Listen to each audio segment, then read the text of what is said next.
High, কি অবস্থা সবার? সবাই কেমন আছো? আই হোপ তোমরা সবাই অনেক বেশি ভালো আছো। সো আজকে তোমাদের সাথে আমি শেয়ার করব ক্রিমি ফ্রুট চাট। আর তার জন্য ১ম এ আমি নিয়ে নিয়েছি টক দই। টক দইটা আমি সামান্য পরিমাণ ব্লাক পেপার আর সামান্য পরিমাণ চাট মসলা দিয়ে হুইস্ক করে নিয়েছিলাম। তো টক দইটা দিয়ে দিয়েছি এখানে। আর তারপরে আমি দিয়ে দিয়েছি ডানো ক্রিম। তোমরা যেকোনো টাইপস এরই ক্রিম ইউজ করতে পারবে এখানে। আর তারপর দিয়ে দিয়েছি কনডেন্স মিল্ক। তোমরা যে যেরকম মিষ্টি খাও সেভাবে তোমরা কনডেন্স মিল্কটা ইউজ করতে পারো এখানে।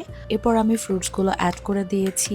আমি অ্যাপল দিয়েছি, আঙ্গুর দিয়েছি, স্ট্রবেরি অ্যান্ড আনার। সবকিছু এখন ভালোভাবে মিক্স করে নিতে হবে। তোমরা তোমাদের পছন্দ মতো ফ্রুটস এড করতে পারো।